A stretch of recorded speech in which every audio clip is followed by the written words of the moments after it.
The ham glaze was a little burned at the edges, the way my father likes it, caramelized and just shy of bitter. It hissed when my mother set the platter down. There were too many red candles for my taste, tiny flames catching in the glass ornaments on the tree and flickering across the faces of people who had my eyes and my jawline and none of my luck. Snow needled the windows. The plastic reindeer on the front lawn listed forward, their heads bowed like they were ashamed to be there. Family, my father said, lifting his glass. His lips were already stained Cabernet purple. He could make the words sound like a contract. We've had a year. But we're together, and that's what matters. This was Peoria, and we were the Kemp family, and Kemp and Sons had been the third parent at our table my whole life. My brothers, Chris and Mason, flanked Dad like bodyguards, leaning into their collars the way men do when there's something coming they're excited to pretend is solemn. I felt my phone vibrate once, then again, against my thigh. I want to talk about the future of the company, Dad said, and the room went still in that small-town way, everyone trained to measure themselves against one man's monologue. My phone lit up. Unknown New Jersey number. I let it go. We've been through transitions, he said. Illness, loss. But it's time to formalize leadership. Effective now, Chris will be CEO and Mason will be president. It's Kemp and Sons, as it should be. He didn't look at me when he said Sons. He didn't need to. My phone buzzed again, insistently, and this time, before my chest could clamp down all the way, I slid back my chair. The table's edge hissed on the runner. I made a joke about checking on the rolls and stepped into the hallway, past the photos of me as a kid on a forklift. I put the phone to my ear. Hello. Hi, is this Ava Kemp? This is Kate from Forbes. Just confirming you've seen the final number. The story goes live in 5. I leaned against the dark paneled wall by the coat closet. The house smelled like cloves and heat. What final number? I asked, because my brain, even after 2 years of lawyers and term sheets and all the ways grief rewires you, still wanted things spelled out. 3.8 billion, she said. We've confirmed the Kestrel Path acquisition closed at noon. We're including you in the real-time list. Congratulations. The word didn't land. It hovered. It didn't fit inside the house where everything had always been measured in how many pallets moved by Friday. I stared at the closed dining room door. Okay, I said, my voice the shape of a breath I hadn't let go in years. Thank you. She paused. You're the only one I called personally, she said. Because of Lucy. The line clicked off. I set the phone down on the narrow table under my mother's ceramic Santa and watched the light blink into a new era. I went back to my seat, my father's voice spilling over me like I was furniture, not the storm front I had become. There's a snapshot in a shoebox in my garage of a different Christmas, the year I turned 8. I'm in a puffer jacket that makes me look like a cherry tomato, standing in front of a forklift in the warehouse behind our house. The forklift is taller than our tree. My father, Rick, is behind the wheel, grinning like he owns the sun. The sign over the door says Kemp and Sons, the Sons in red. I remember asking him about the sign that day, why it didn't say daughters, too. I remember my cheeks going hot like they always did when I said something that wasn't approved. He laughed, ruffled my hair, and said, "It's a figure of speech, kiddo." It wasn't. It was a blueprint. Peoria is not a place that expects women to carry clipboards in steel-toed boots, but I did. I knew the part numbers before I knew long division. I could glance at a shrink-wrapped pallet and guess the count within 5 units. In 8th grade, when other kids were braiding friendship bracelets, I was writing an inventory workflow on our old Dell that cut receiving errors by 20%. Dad cross-posted it on his bulletin board and told anyone who listened that Chris has a sharp head for numbers. He wasn't wrong. He just aimed it at the wrong child. My mom, Elaine, spent a lot of time smoothing edges. If Dad was weather, Mom was drywall mud, filling, smoothing, hiding. She taught me how to iron a tablecloth so a crease never sat where the cake would. She kept a ledger in her head of errands and favors. If Dad's ledger was in dollars, hers was in debt you could never properly quantify. On good days, it counted as care. Chris was 3 years older than me and had that narrow, efficient build that looks like a CFO in Brooks Brothers catalogs. He was a nice enough kid who learned early that agreeing with Dad was a form of survival. Mason, 2 years younger than me, had a grin that could sell winter jackets in July. When teachers told him to use his inside voice, he smiled and said, "Sorry," and kept going. We were a textbook unit in a town full of them, sons cast in bronze, daughter drafted to serve. In 10th grade, when I said I wanted to take the machine shop elective, Dad said, "Learn QuickBooks, it'll help you more." So I did, and by the time I was 21, I was the only one who could coax our purchasing software not to crash at quarter end. After college, Bradley University, 15 minutes from home because why go far to do what you'll do here anyway? I came back to Kemp & Sons with a degree in industrial engineering and a fluency in systems I wore like armor. Dad gave me the title of operations manager and the salary of logistics assistant. "Take it up with HR," he said, when I asked. HR was a folding table in the break room where Linda from reception handed out W-2s. When I pressed, he called Uncle Paul. Uncle Paul wasn't an uncle as much as he was a friend of Dad's from bowling league who had a law degree and an ability to make small print feel like a cinder block. He explained away anything that smelled like inequity. "Market rates vary," he said once, when Chris's raise was triple mine.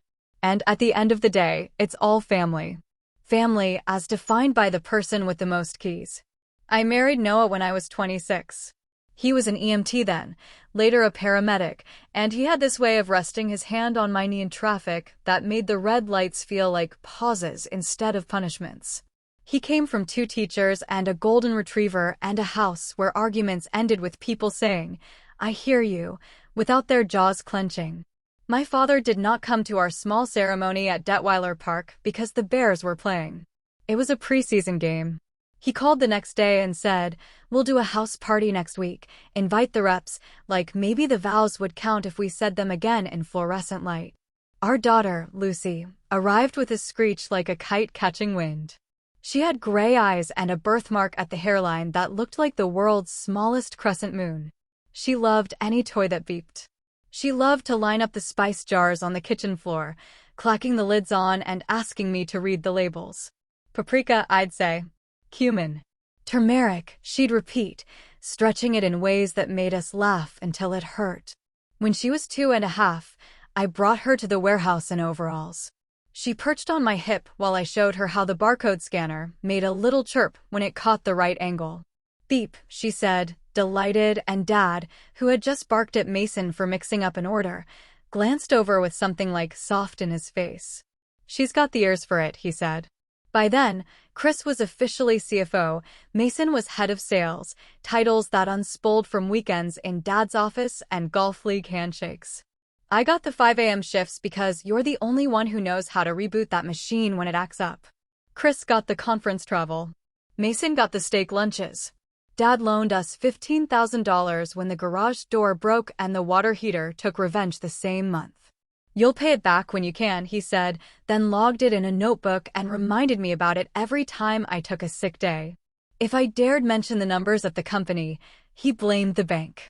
If I pointed out suppliers were paying in 30 days while we were paying in 60 and getting nicked for late fees, he clapped my shoulder and said, "You're cute when you do math in a panic." I tell you all this so you understand the baseline. I didn't grow up hating them. We had cookouts where the corn charred just right. We had summers at the lake where Dad drank beer out of the cooler and told funny stories about hauling drywall in the 80s with men who smoked unfiltered cigarettes and drove without seatbelts. We were messy, but not cruel. Or so I told myself. The winter Lucy turned 4, Peoria got a kind of cold that made the air glitter. We walked to her preschool in boots that squeaked on the snow. She wore a purple hat with a pom-pom that drooped like a heavy thought. She ran warm, always had. But that week she ran hot. "You're okay, baby," I said, the last day she vomited on the kitchen floor and said sorry, like it was her fault for being human. I tucked her on the couch and pressed my palm to her forehead. It was a furnace behind a curtain. It was the last easy week of my life. There's no way to say leukemia without the room changing shape. The pediatric ward at OSF St. Francis smells like bubblegum lip balm and disinfectant, and it has murals of zebras and giraffes that do the heavy lifting that words can't.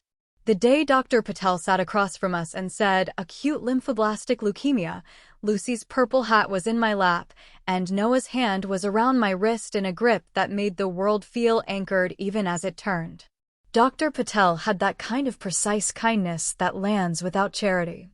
Her eyes were the color of strong coffee.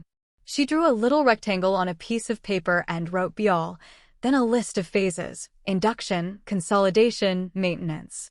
She explained the port, the chemo regimen, the steroids that would blow up Lucy's cheeks like a chipmunk storing grief in the hollows. "Most children do very well with this type," she said, and I clung to most like it was a plank after a shipwreck. We signed papers that were less a permission slip than a joint venture with the universe. We slept on the narrow couch, our bodies folded into each other's heat. Outside the window, the plows traced slow arcs in the parking lot. The Ford pump made a steady noise that embedded itself behind my sternum. Dad showed up the second evening wearing a flannel jacket and the face he used for funerals. He brought ham sandwiches in a bag that smelled like home and vinegar. He stood at the edge of the room and warmed his hands on a foam cup of coffee.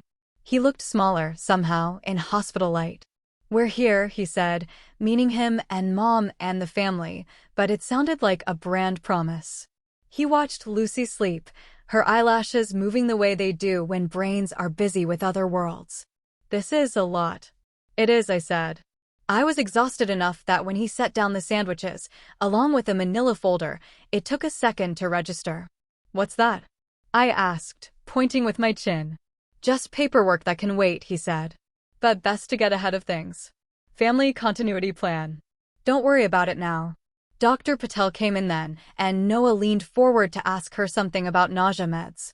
Dad took the opportunity to shuffle the folder closer to me. I didn't open it. In the weeks that followed, my life collapsed into drifts of numbers. Methotrexate doses, prednisone schedules, absolute neutrophil counts that determined whether Lucy could go to her classroom Christmas party or had to watch her friends on my phone in a video where they sang off-key and she whispered the words from bed. I bought a 3-inch binder with a teal cover and labeled it with a silver marker, Lucy. Inside were tabs, labs, meds, notes, insurance. I wrote in block letters, lists that kept my hands from shaking. I collected questions the way some people collect spoons. On day 11, when they accessed the port for the first time and Lucy cried in that throatless way that rips straight from the gut, I looked at the nurse, whose name was Jenna and who wore pins on her lanyard that said things like "You're doing great," and I said, "How do people manage this without a degree in project management?" "They don't," she said, not unkindly. I went looking for an app. I found half measures. Buggy interfaces. "Congrats on your journey" banners that made me want to throw my phone across the room. I wanted something that could parse lab reports, flag drug interactions, summon clinical trial criteria not in a PDF, but in an if-this-then-that logic that a parent could act on at 3 a.m. I wanted my binder to be alive. I stayed up nights on the guest chair coding frameworks on a laptop that whined when it got hot. I posted in a small Slack group for women in health tech I joined after one too many condescensions at the company from vendors who addressed every email to "gentlemen." A woman I had never met named Zoe Chin DM'd me. She was a data scientist in Chicago who had built a machine learning model to predict ER wait times during the pandemic as a side project. She said, "I know pediatric hematology data like the back of my hand. What are you thinking?" And I, who had spent a decade being told in small ways to think smaller, typed back, "A system parents can actually use. Start with scheduling and meds. Build toward trial matching." "Let's build it," she wrote, like a dare wrapped in a hug. Noah and I fell into a rhythm that was part war footing, part domesticity. He took the night shift for the ambulance and then slept in the hospital chair until his neck made a sound like a rusty gate. He warmed my hands around paper cups of coffee, the corrugated sleeves making tracks against my palms. He learned how to make Lucy laugh during blood draws by doing voices for stuffed animals and arguing about who liked dinosaurs more. Our house turned into a staging area. The fridge was a grid of appointment cards and medication schedules. The kitchen table was a lab. We had hand sanitizer in every room and masks in a basket by the door long before the rest of the world thought to. My mother came by to deliver casserole and whisk the light fixtures dry with a cloth, like somehow shine could prevent sepsis. Dad called often, always from the road, always with something to sell. "We'll cover what insurance doesn't," he said once, which sounds generous until you realize it was a loan with invisible strings. He said, "Once this is settled, we should circle back to that continuity plan. Legal stuff. Don't worry about it now," which is exactly what people say when they desperately want you to worry about it now but know the optics are bad. Uncle Paul emailed me an abridged summary of the plan one afternoon, a reclassification of my non-voting shares into a family trust for simplicity, a clause that gave Chris and Mason power of attorney for the business in the event of incapacity. As if my being in a hospital room with my child made me unfit to think. I didn't sign. I didn't even respond. I taped Lucy's art to the hospital wall and learned how to say lumbar puncture without flinching. On day 36, when the chemo knocked Lucy flat and she refused to eat anything but ice chips, I sat under the fluorescent halo in the family lounge and mapped, in a notebook, how an app could scrape PDF results and populate the binder automatically. I thought about how to trigger an alert if a drug on her list showed up in a trial's exclusion criteria. I thought about screaming into a pillow but settled for drawing arrows until my hand cramped. Zoe and I called it Kestrel Path because she liked birds of prey, and I liked the way the word felt like slicing clean air. We sketched all this while money bled in quiet ways. The ambulance rides that insurance partly covered, then called out of network a week later. The days Noah missed when a call went late and I texted, "Don't come. She's sleeping." I'm okay when I wasn't. The mortgage we paid on time with a tightness that made breathing feel like a budget line item. The tiny grant from a local foundation that came with a photo op I declined, and that Dad said I should accept because people like a story. It was a slow choke. It was a lesson. It was a line moving toward somewhere I couldn't name until we crossed it. Dad called one morning in April while I was waiting for Lucy to finish a blood transfusion in a recliner the color of damp sand. The room hummed. Jenna tucked a blanket around Lucy's knees and mouthed, "You should eat something." I nodded, pointed to a granola bar in my bag, and answered. "Hey," I said. "You seen the Gazette?" Dad asked, voice brighter than usual, a salesman's inflection where grief should live. Page 3. I hadn't. The stack of local newspapers in the hospital lounge sat unread, a pile of world I couldn't touch without smearing ink all over the place. "Do I need to?" I said. "Kemp cares," he said, like he was trying on a new suit, admiring the cut. "We launched a foundation to support families like ours. We're matching donations up to 50 grand. Got your girl's picture right under the headline." The room shifted, an invisible tilt. I stood up so fast my chair squeaked, walked to the window that looked out over the parking garage, put my hand against the glass like I could push back the urge to jump out of my skin. "You what?" I said. "A foundation," he repeated. "For families with kids like," he stopped, as if naming Lucy might make it too real. Marketing already mocked up flyers. "We're doing a press release at noon. You and Lucy should come by. Be good for morale." She was pale under the blanket. Her hand twitched when the pump alarm beeped. "You used her photo?" I said, each word slow so I wouldn't yell. "Without asking me?" "She's family," he said, offended enough that I could hear the shrug. "And besides, it's for a good cause. People want a face to put to it. Your mother said the one where she's holding the bear is adorable." "Dad," I said, because there is a kind of no that builds in your bones and comes out in a tone you don't recognize. "Take it down." "We already printed," he said. "And honey, don't make this about you. People are opening their wallets because they see us. You'd be surprised how generous folks can be." "I'm not surprised," I said. "Generous is when you give without a camera." Silence stretched until it snapped. He sighed into it, long, one of those aggrieved father sounds that is less about breath and more about reminding you who trained you to inhale. "Look," he said, lowering his voice. "Insurance is going to fight you on that second round of methotrexate. Your mother told me. The foundation can cut a check. But donors like accountability. They'll want to see how we're doing. You know how this works." "What do you mean?"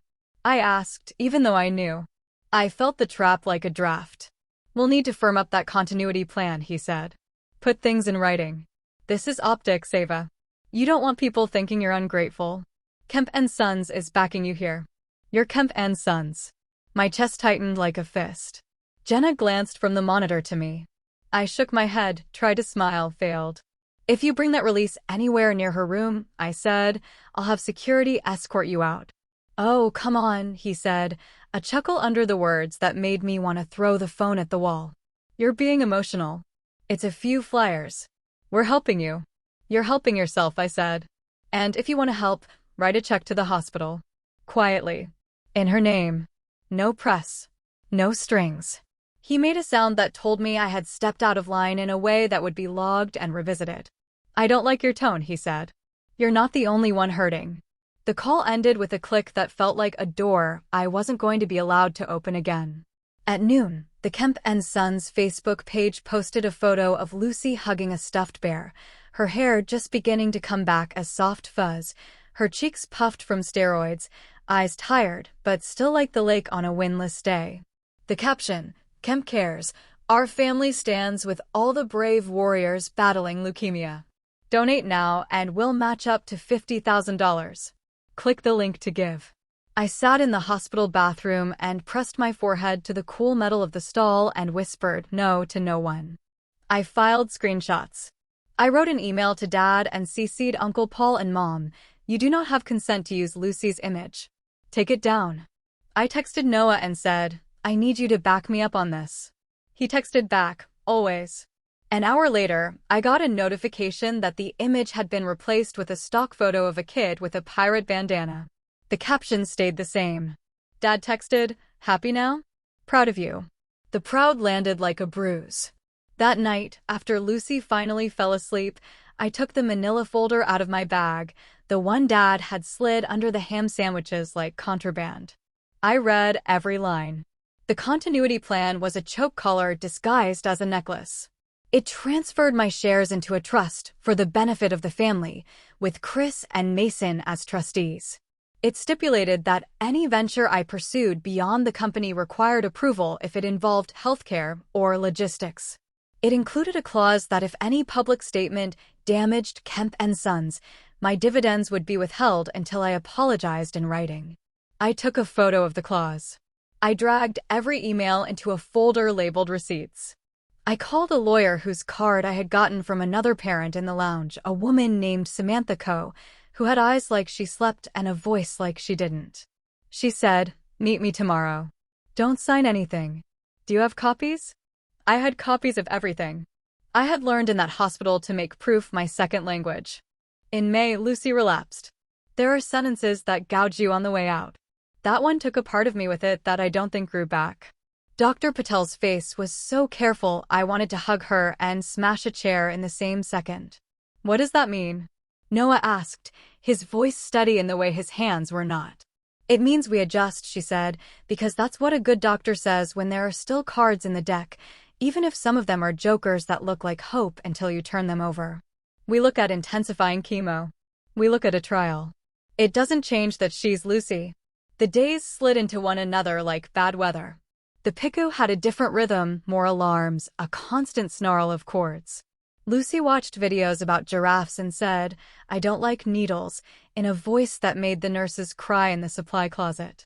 Noah and I took turns sleeping in the car in the garage, when night felt like a stack of weights on our chest, and the sofa like a witness. Jenna sat in the corner and pretended to check charts when I cried into a napkin so Lucy wouldn't see. Samantha, the lawyer, met me in the cafeteria with a folder of her own. She wore navy and shoes that looked like they could run. I looked at the continuity plan, she said. It's garbage. I've seen contracts scribbled on diner napkins that had more integrity. I laughed a noise that wasn't quite laugh. That's the company motto, I said. Garbage. But laminated. We can send a cease and desist on the foundation's use of Lucy's likeness, she said. And we can formalize a boundary. You'll work limited hours remote. You will not be removed from health insurance. I'll send it through today. And Ava, don't meet with them alone. They're my parents, I said, because giving words to the fact that they were also, sometimes, sharks, felt like tossing meat into the water. She looked at me, The way someone looks when they have seen enough storms to not confuse rain for a rinse. Bring Noah, she said. Lucy's last good day was a Tuesday. She woke up with a face that looked like the one from before, less puffy, eyes like light through glass. Dr. Patel adjusted meds that made room for an afternoon that almost felt ordinary. We took the 4-tree for a walk to the family room, and she found a puzzle missing 3 pieces and did it anyway.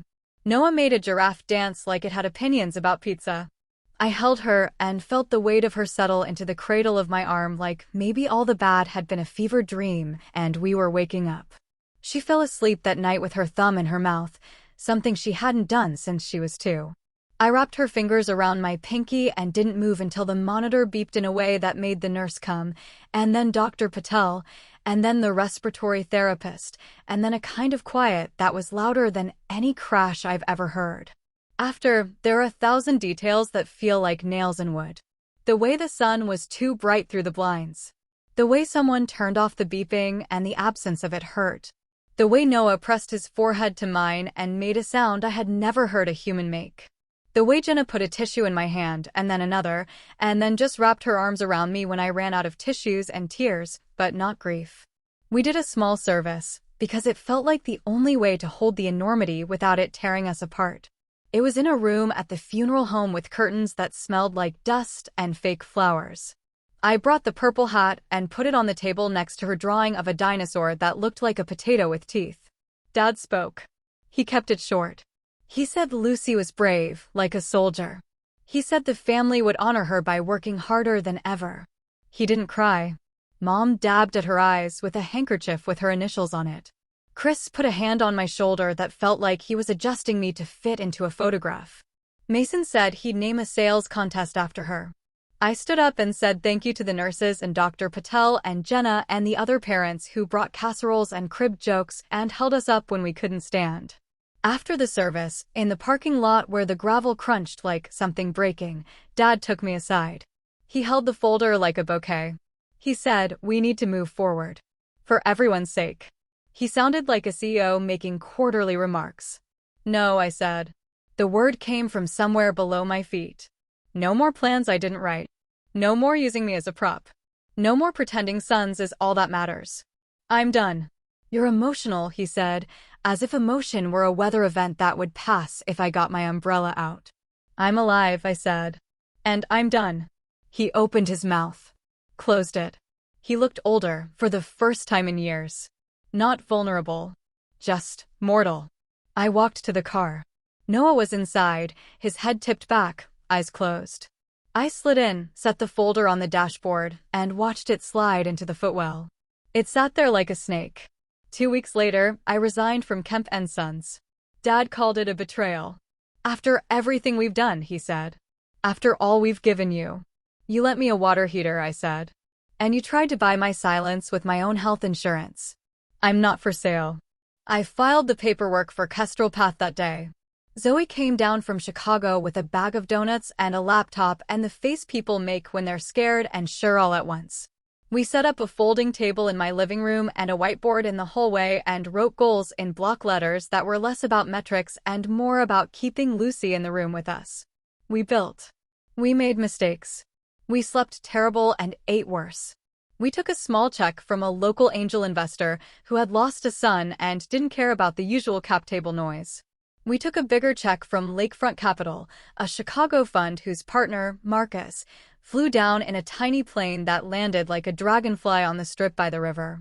He sat at my kitchen table and listened while I explained why parents don't trust systems that talk down to them, and he leaned back and said, I've never been so convinced by rage. We onboarded our first hospital a year later. Then a second. Then a messy third that taught us what happens when a good idea meets a bad IT department. We learned how to say, we'll get back to you, and then actually do it. We learned that grief doesn't recede so much as make room for other things to sit next to it.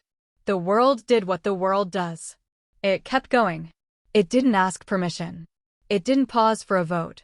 By the time Christmas rolled over with its lights and songs I couldn't listen to without flinching, Kestrel Path had gone very public. Not in the glossy magazine way. In the under-the-hood way that matters.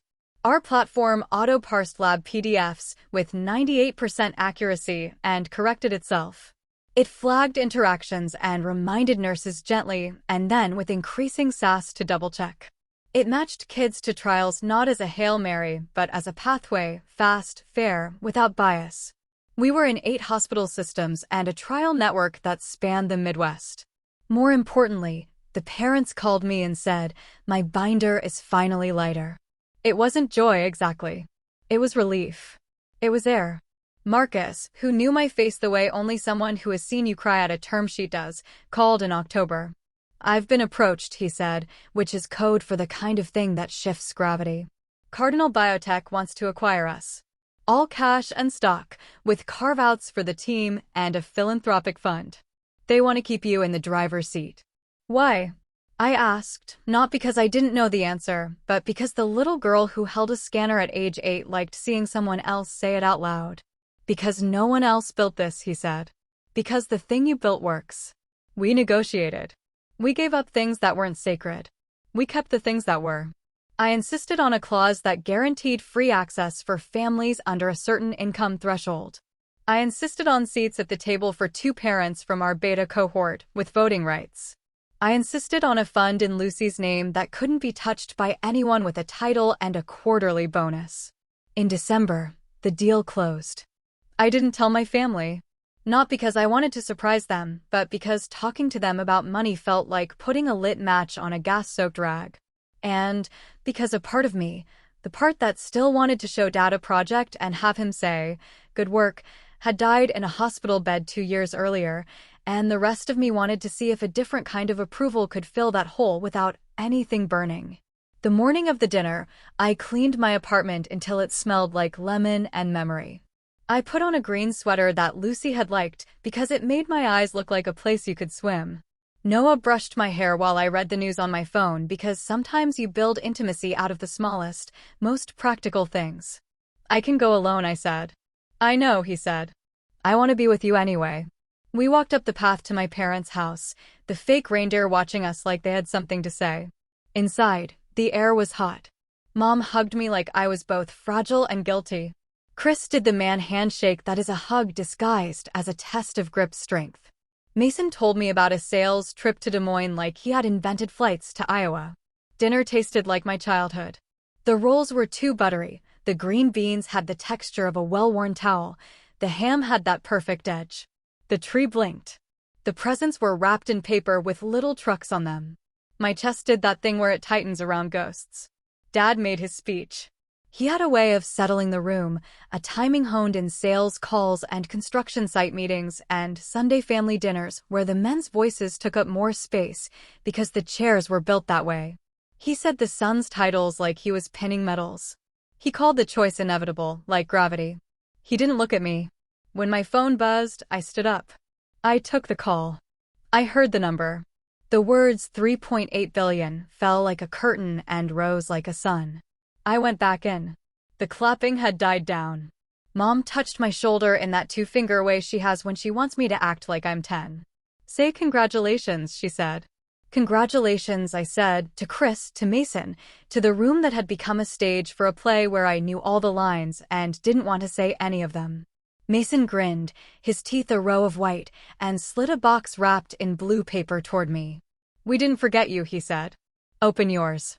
I almost laughed. The box was light.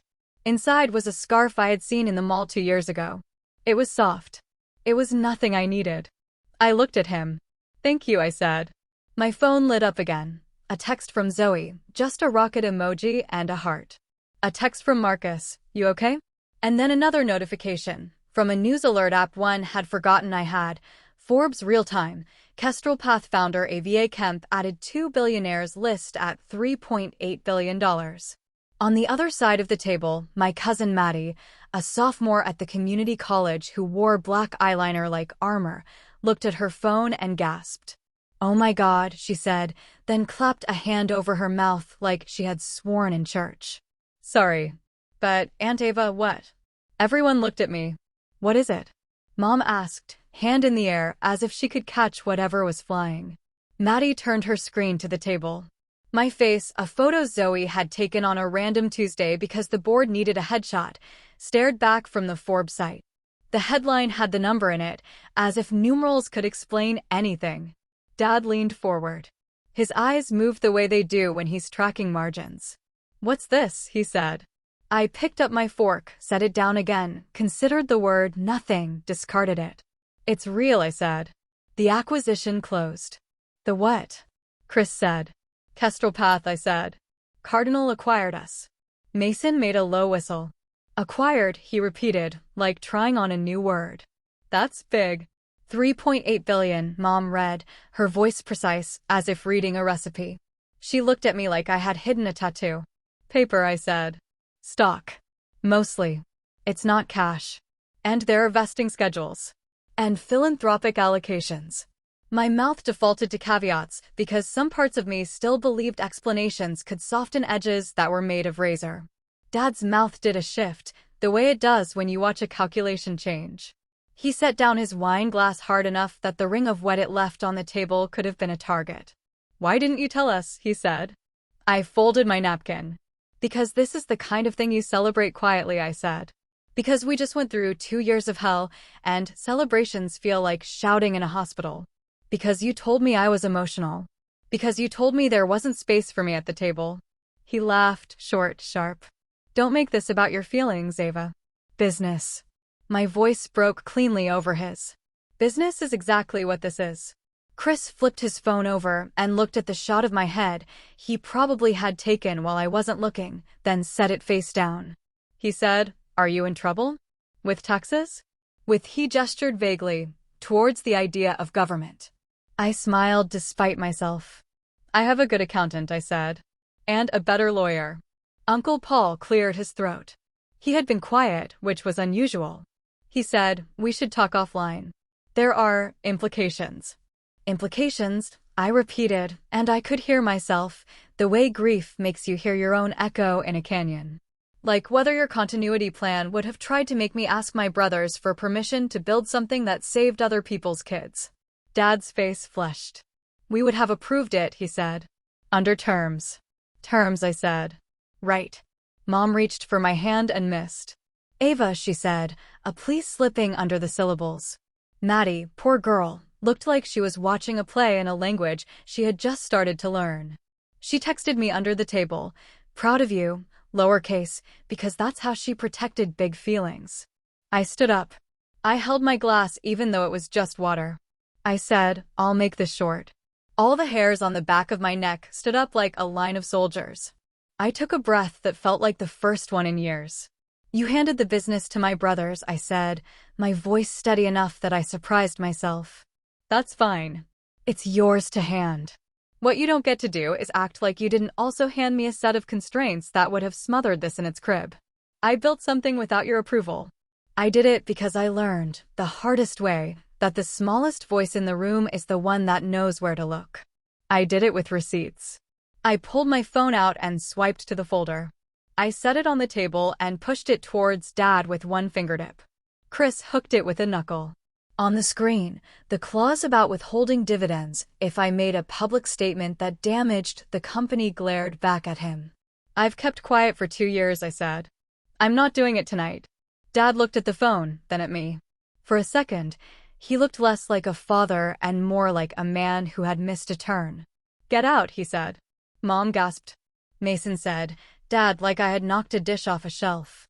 I waited. "No," Dad said, softer. "I'm sorry." He breathed harsh through his nose. "It's just a lot." "It is," I said. "But you're the one who wanted to talk business at dinner." Noah stood. He didn't say anything. He put his hand at the small of my back. That hand had kept me from flying apart on sidewalks and in stairwells, and at 2 a.m. in the laundry room when I screamed into a towel. I turned. I walked out. The snow was a glare under the porch light. The night felt like glass you could breathe on and draw with your finger.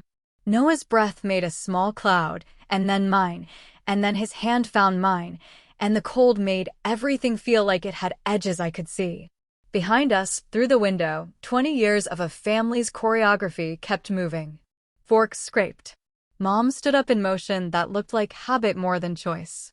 Someone laughed too loud because silence tastes like failure. My phone buzzed one more time, a text from Dr. Patel. Saw the news. Proud of you. You made it easier for the next parent. Thank you. Noah read it over my shoulder. He kissed my temple, his lips cold. Let's go home, he said. I nodded. My legs felt like I had just stopped running after a mile I didn't know I had in me. We walked to the car. I think I left the scarf on the chair. I hope Maddie took it. The calls started in the morning, before the December light could get itself together on the kitchen tile. Reporters, a couple venture guys I hadn't heard from since they'd passed on our seed, an old high school friend who wanted to catch up, and also if I was hiring. Samantha called at 8 on the dot. They'll come with something, she said. I don't know what yet. Brace. I was stirring oatmeal I wouldn't eat. Noah leaned against the counter in a t-shirt, hair sticking up, sleepy and watchful in a way that was all muscle memory now. He slid a mug toward me. You don't have to answer anyone. I know, I said. I didn't answer the phone. I let the voicemail fill like a sink I didn't have time to unclog. At 10, a courier knocked, one of those neat little knocks that sound like someone who eats lunch at their desk because they have errands after. I took the envelope because politeness is a reflex I hadn't fully untrained. The letter inside was on Kemp and Sons letterhead and had that neat, legal spacing that makes ordinary words feel like weapons. It alleged improper use of company resources while I was employed. It referenced an invention assignment clause from an employee handbook no one had read. It was signed by Uncle Paul, who had underlined the word proprietary as if closing a door with a sharpie turns it into a wall. I sat down at the kitchen table and set the letter next to a bowl of clementinas. The quiet between Noah and me was the good kind, the kind that doesn't ask you to fill it with anything but breath. Want to call Sam together? He asked. Yeah, I said. Samantha answered on the first ring. I held the letter up like she could see it through the phone, because some habits die hard. I figured, she said, and I could hear typing in the background, a rhythm she had that always made me feel less alone. We'll respond by noon. You didn't sign their continuity plan. You used your own hardware. You filed your invention carve-out through me the week you gave notice, and I sent it certified mail. We have repository logs and a witness list. Receipts, I said. Receipts, she repeated, and I could hear her smile. By lunchtime, her response had been delivered by the same courier, who gave me a little nod that said he knew the choreography of this kind of war. It was 3 pages of brisk ice detailing date-stamped proof, a photo of the certified mail receipt, a copy of an email where Uncle Paul acknowledged my notice and my carve-out, a timeline that showed Kestrel Patha's first code commit 2 weeks after my resignation. From a laptop I'd bought with my own credit card, in my own apartment, at 2:13 a.m., while the world was too tired to lie. She added one line that made me cry in a way that didn't make sense until it did. We will defend vigorously and seek fees if necessary. I had gotten used to fighting. I wasn't used to someone promising to fight with me in words that crisp. An hour later, Dad called. I watched the screen light up with Dad and felt my throat do that thing where grief sits and refuses to move. I answered. This was unnecessary, he said. No hello. Which part? I asked. You know which part. The part where your lawyer accused me of stealing my own grief? I said. Or the part where you handed my brothers the business at Christmas like you were giving them a tie? You know I didn't mean. You meant it. Silence. Then the sound he makes when he's deciding whether to fold or double down. He doubled. You embarrassed the family last night, he said. Maddie is making TikToks. I closed my eyes. I said I built something. That's not an embarrassment. That's a fact. We're on the same side, he said, but the words didn't remember how to land. We're not, I said. And we don't have to be enemies. But we aren't on the same side. He exhaled like a horse. Paul will handle it, he said, as if that were a comfort. We'll withdraw. For now. I hung up before his for now could take root. I forwarded the call log to Samantha and texted Zoe. Legal posturing. Under control. Zoe sent back a string of knife emojis and then, a second later, a photo of a whiteboard with done written so large it swallowed the rest of the room. By evening, the Gazette had run a story. Local founder sells startup to Cardinal Biotech, lands on Forbes list. It was a decent piece, considering. They used the photo of me with my hair up and a smudge of whiteboard marker on my wrist. They included a quote from Dr. Patel that made me sit down on the floor. Kestrel Path took the binder out of the parents' hands so they could hold their kids instead. That matters. They also included a quote from Dad, "We're proud of Ava and what she's accomplished. Kemp and Sons has always stood for family." I laughed, and it sounded like a bark. Noah read the quote and pressed his lips together. "He's spinning," he said. "Of course he is," I said. "He thinks the world is a will you steer with willpower." My mom texted, "Can we have dinner?" Just us. No legal talk. I stared at the screen until the words went blurry. I typed, "Not now. Then, maybe after the new year." She sent, "I love you." It landed on my chest and didn't have a place to sit. Samantha called. "They withdrew," she said. No apology, but they withdrew. "Thank you," I said, and felt the relief like a drain unclogging. I want to pay them back. The water heater. The garage. Everything. No more ledger. "I'll have a courier deliver a cashier's check in the morning," she said. "Put it in an envelope with a note." 2 sentences. No emotion. I wrote, "Repayment of family loan, 2017 and 2018 with interest. Do not contact me regarding finances again." I signed my name without flourish. That night, I made pasta with too much garlic and ate it standing at the counter with Noah. We didn't talk about money. We didn't talk about family. We talked about the new onboarding at UChicago that Zoe had nailed without me because she wanted me to sleep.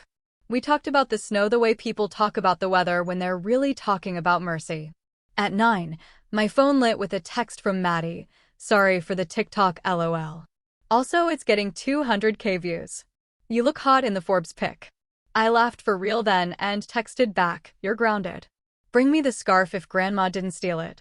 She sent a selfie of her wearing it with a smirk. Too late. Finders keepers. 2 weeks later, there was a brown envelope in my mailbox. Inside was a one-page mutual understanding drafted by Paul with fewer adjectives than usual. It said Kemp and Sons would cease any use of my child's image or name. It said they would dissolve Kemp Cares and donate the remaining balance to OSF St. Francis's Family Support Fund. It said they would not speak publicly about my role at the company beyond "Ava worked here." It asked me to do the same about them. I sent it to Samantha. She redlined, returned, and 2 days later we all signed. I felt something unhook in my ribcage. Not forgiveness. More like a muscle unclenching because the hand holding it finally let go. I went to the hospital the next day with a check from the Lucy Fund for a quiet project Dr. Patel and Jenna had been planning, but hadn't had the budget to do, a family room renovation on the pediatric floor with 2 recliners that actually reclined, a washer and dryer that didn't eat quarters, a shelf of blankets that didn't itch, and a little library of picture books in plastic sleeves. We put a brass plaque above the sink that said, "The Lucy Room. For the parents who carry everything." Jenna cried. Dr. Patel hugged me for the first time, not as a doctor, but as a person.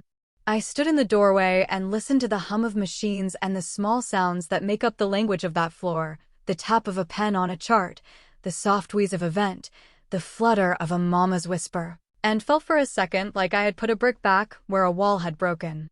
Grief is a folding chair you keep bumping into long after the party is over. It lives in the corners. It waits. The months turned into a year. Kestrel Path settled under Cardinals wing the way a hawk settles on the edge of a field, watchful, ready to launch again when we needed to. We hired 2 more engineers who had toddlers and rings under their eyes and made the code better, because they understood the stakes. We built a feature that sent a text if lab results were delayed more than 4 hours, and another that translated discharge instructions into plain English. Zoe wrote a naming convention that made me laugh. Every new module was named after a dinosaur drawn by a kid in one of our pilot hospitals. The stickers went up on our laptops, a parade of potato-shaped brontosauruses. Noah went back to night shifts and then moved to days because our sleeping bodies missed each other too much. He started running again, slow, around the track at the high school, the sound of his breath steady in the cold morning. He would come home with a red face and put his hand on my lower back while I made coffee, and it would be the most intimate thing I could stand. We didn't try for another baby. People asked without asking. I answered by looking at the dog we adopted from the shelter, a small, earnest mutt with ears that looked like someone had folded them wrong at the factory, and saying, "This is enough love for now." We named him Bean because Lucy had named all her stuffed animals after pantry items. Mom texted on my birthday, then Valentine's Day, then Easter. Little photos of the table set in seasonal colors, the ham and the green beans and the rolls leaning into their fate. The caption always something like, "You have a seat if you want it." I sent short replies at first, then longer ones about nothing. The weather, the dog, a book about urban planning that had made me cry for reasons that had nothing to do with roads. In June, she asked if we could meet. Just her. No dad. No Paul. I said yes with my stomach in my feet. We met at the hospital cafeteria because it felt like a place that had taught us both truths we couldn't unlearn. She was smaller. Or maybe I was seeing accurately for the first time. She had a new haircut that tried to look like youth but didn't. She held her coffee with both hands like a prop. "I miss you," she said. "I know," I said. We talked about safe things for 10 minutes. The weather. The dog. The curtains in the living room that she was thinking of replacing. Then she put her cup down and looked at me the way she used to look at a stain she could maybe get out if she had the right product. "He didn't know how to be any different," she said. "That's not my job to fix," I said. I held my voice steady because practice had made it muscle. "I needed you to protect me. And you protected a system." She nodded. Her eyes filled. "I know," she said. "I'm trying to stop doing that." We sat there, two women who had made themselves small in rooms full of men who didn't ask, and let the hugeness of that sentence sit between us. "He reads the Forbes thing like it's the weather," she said. "He says he's proud. He doesn't know how to say, 'I'm sorry.'" "I don't need him to say it," I said. "I need him to not repeat it." She laughed once, a soft sound that had a whole life in it. "Good luck with that," she said, and I loved her for the moment it made us exact. We agreed on some concrete things that felt like we were building a little bridge plank by plank. She would see me without him, for now. She would not ask me to help him understand. I would not show up to family dinners to be tested like a structural beam. She asked if she could come to the Lucy room with me sometime. I said yes. It took Dad a lot longer. Or maybe it didn't take at all. We didn't speak for months. He sent me an email in September with a subject line that felt like a handshake, just business. He wanted to renegotiate a vendor contract with a logistics outfit I had brought in before I left. I forwarded it to Samantha and then wrote back, "Here's a consultant who can help. I CC'd someone good." He didn't reply, which was an answer. When the Gazette ran a story in November about labor practices in local warehouses and included a quote from a temp worker about broken fans in summer and broken heat in winter, I watched for Dad's spin and didn't see one. Maybe the world was teaching him in a language he could finally hear. Maybe he changed. Maybe he didn't. It wasn't my job to check. On the anniversary of Lucy's death, Noah and I drove to Detweiler Park with Bean in the back and a bag of clementinas and a notebook. The sky was the undecided kind of blue. We sat on a bench and peeled the fruit with our fingers and let the scent keep us company. I wrote her a letter in the notebook and tucked it under a rock by the tree where we'd taken our wedding photos. A jogger ran by and didn't look. I breathed. In. Out. Still here. December came back with its lights and its songs. I did what I do now. I negotiated with the month like it was a landlord. I allowed certain nights to be sad. I let others be dumb and bright with other people's joy. Zoe hosted a dinner for the team that included a moment of silence that wasn't a silence so much as a quiet full of names. Marcus sent a photo of his kids in dinosaur pajamas. Jenna sent a video of the Lucy room washer chugging beautifully. Dr. Patel sent a picture of a new mom sleeping in the recliner, a blanket up to her chin, a kid's 4-pole parked beside like a sentinel. No faces. Just the idea of rest at last. On Christmas Eve, Mom brought over a Tupperware of ham and a tin of cookies. She didn't stay. She pressed the plastic into my hands like a peace offering and kissed my temple with a gentler hand than I remembered. "Merry Christmas, baby," she said, the words careful, the way you hold a glass you've already dropped once. "Merry Christmas, Mom," I said. After she left, Noah and I took Bean for a walk. The reindeer on my parents' lawn still leaned forward, heads bowed as if taking instruction from a wind that wasn't there. Snow came down in those big, damp flakes that make the world sound like it's in a theater. Everyone hush. We stood under a streetlight. I tipped my head back and let the flakes land on my eyelashes until they melted and made my vision blur. It was soft for a second. It was enough. What I learned. Boundaries are not punishments. They're guardrails you install after enough skids to know where the cliff is. Saying no didn't make me cruel. It made me a person with a center.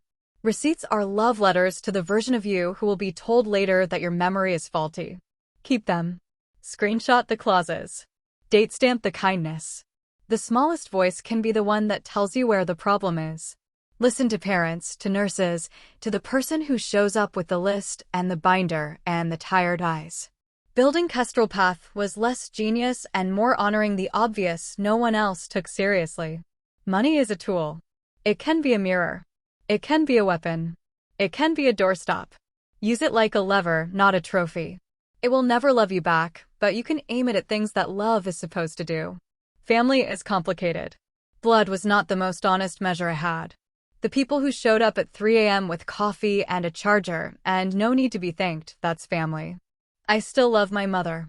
I still miss the father I wish I had. Both things can be true. Grief doesn't shrink. Your life grows around it. I planted room for laughter beside it. I learned how to go to the store for milk without crying in the cereal aisle. That is a form of miracle I can accept. Integrity isn't a speech. It's a sequence of ordinary decisions made when no one claps. No, I will not sign that. Yes, I will send that check. No, I won't post that. Yes, I will sleep. The last time I drove past the warehouse, the sign still said Sons in red. It made me smile somehow. The world doesn't change because a sign does. It changes because a woman loads a truck with donations for a room that makes someone else's night survivable. It changes because a kid drags a dinosaur on a string into a space meant for rest and says "rawr," and everyone in the room believes him. If you were here, I'd tell you that's the whole story. A ham with burnt edges. A binder turned to code. A room where people can finally breathe. The snow kept falling. It stuck on the dog's back. It made us look, for a second, like we were standing in a globe someone had just shaken. I tucked my hands into Noah's coat and watched our breath go up into the night and vanish, which felt like an ending and a beginning and something I didn't know the word for yet.